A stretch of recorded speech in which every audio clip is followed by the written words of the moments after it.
Salut Booktube, on se retrouve aujourd'hui pour une nouvelle vidéo qui va parler d'un roman que j'ai surkiffé et je pense que quand je vous dirai le titre ou même quand je vais vous mettre la petite citation comme d'habitude, vous allez comprendre tout de suite de qui je parle, de quel roman je parle.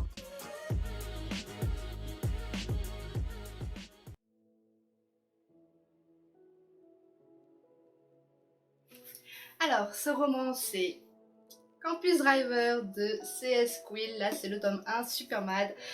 Et là j'ai la version collector. Petit disclaimer, c'est la moi du futur. Il faut savoir que cette vidéo date d'il y a à peu près à la date de sortie justement du livre illustré, et que je sais qu'entre temps il y a eu les collecteurs Hugo Poche, mais à cette époque là il y avait que celui-ci. Donc c'est à dire que dans cette version là on a, attendez, je vais essayer de vous trouver, hop voilà. Dans cette version, on a du coup des petites illustrations, et qui sont magnifiques d'ailleurs, qui sont vraiment très très belles. Le livre est sorti, alors je vais vous mettre ici la couverture du tome normal, qui est sorti, si je dis pas de bêtises, en janvier 2022, et celui-ci est sorti en octobre 2022. Autant vous dire que quand j'ai vu qu'il est sorti, je l'ai tout de suite. Oui, je suis un pigeon. Au niveau de la couverture, que ce soit pour celui de 2022, de janvier 2022 ou celui-ci, on reste sur un ton assez simple, c'est-à-dire qu'on retrouve les mêmes éléments, c'est ce que je veux dire. On a les couleurs vert qui priment, on a les deux personnages protagonistes, on a la voiture, il n'y a rien qui change. La seule chose à la limite qui change au niveau des deux couvertures, c'est peut-être pas ce rappel de vert, parce qu'on l'a toujours ici et on l'a toujours sur le dos, c'est le paysage de fond, où là vous voyez bien que c'est plus blanc, c'est clair pour que notre regard soit vraiment attiré par tout ce liseré vert et du coup la voiture et les deux personnages qui sont devant.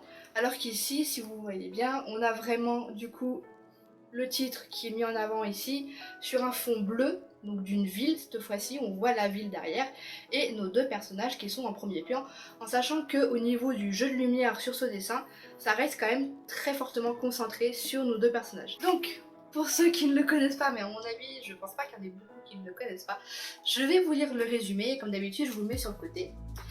L'année universitaire qui débute promet d'être radieuse pour Lane O'Neill. Campus Driver, l'application qu'il a fondée avec ses amis, cartonne. Le concept est simple, jouer les taxis pour des étudiants au volant de voitures de collection. Les filles en raffolent et les 4 chauffeurs ont à cœur de ne jamais décevoir leur clientèle. Lane n'a qu'un seul défaut aux yeux de la gente féminine, il ne s'attache pas. Jamais. Dès qu'il pousse la porte de chez lui, il aspire à ce qu'on lui fiche la paix. Alors, comment se retrouve-t-il à héberger Lois Hogan, la fille que son voisin vient de larguer? En vrai, j'avais très peur en lisant ce roman. J'avais vraiment très peur en le lisant parce que c'est un petit peu le cliché du mec insupportable qui veut pas s'attacher, inaccessible, belle bagnole, etc. Et sûrement du coup de la fille qui vient de se faire larguer, qu'on doit ramasser la petite cuillère, etc. etc. J'avais vraiment très peur, et prendre ce genre de personnage est un parti pris, je pense, pour l'auteur, mais elle l'a très bien exploité. L'auteur a joué à un jeu extrêmement dangereux pour ma part avec les personnages de Lois et Lane, pour la simple bonne raison que sur les premiers chapitres, je les ai détestés. Je n'ai absolument pas aimé les personnages de Lois et Lane sur les premiers chapitres du roman, mais l'auteur a fait en sorte de mettre quelques descriptions, quelques actions, qui fait que ça attise quand même notre curiosité, et on a envie de continuer à lire pour voir où ça va aller. Qu'est-ce que ça va donner?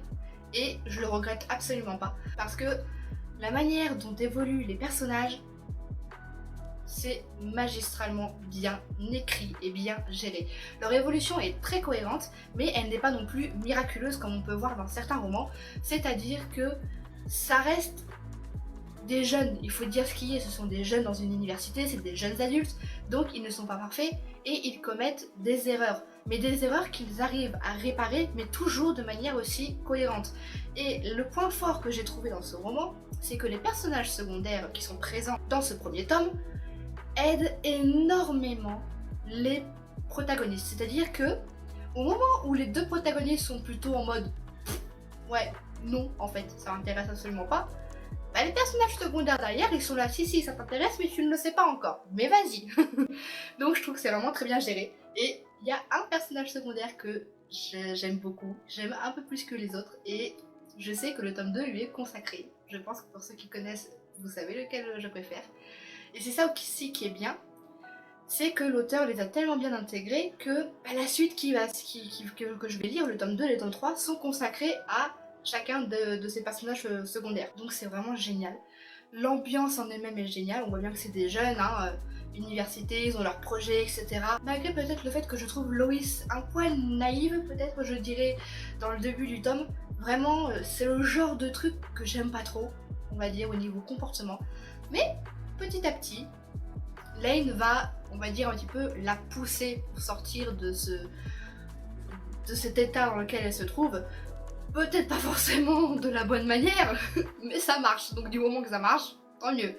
Et n'empêche, Loïs va avoir aussi énormément d'importance pour Lane, même si celui-ci ne le voit pas tout de suite. J'ai adoré ce roman, je l'ai kiffé, je l'ai surkiffé, tout ce que vous voulez, et je ne peux le recommander qu'à 100%. Allez-y, vraiment, foncez. Je trouve que les personnages sont extrêmement bien construits, faut pas oublier que ce sont de jeunes adultes, mais du coup il y a le comportement qui va avec. Mais c'est très bien utilisé, c'est très équilibré, c'est un mélange entre romance, humour, bande de potes, c'est vraiment très bien géré, j'ai adoré. Et le petit clin d'œil de Lois Lane, les deux prénoms, c'est assez nostalgique pour moi, qui est la ref, et en même temps je trouve que ça apporte quelque chose de très drôle au niveau du roman, et c'est quand même un gag qui est assez souvent utilisé. Sur ce livre, c'est un coup de cœur, donc comme vous en doutez, j'ai mis 5 sur 5, je vous le recommande, allez le lire, allez l'acheter, il est trop bien. Et j'ai aussi un autre livre de cet auteur qui s'appelle Fan Squad, que j'ai aussi très hâte de lire parce qu'il a l'air vraiment pas mal. Voilà, c'est la fin de la vidéo, j'espère qu'elle vous a plu. Si c'est le cas, comme d'habitude, likez, partagez, commentez et abonnez-vous, ça fait toujours plaisir. Et moi je vous dis à mercredi prochain.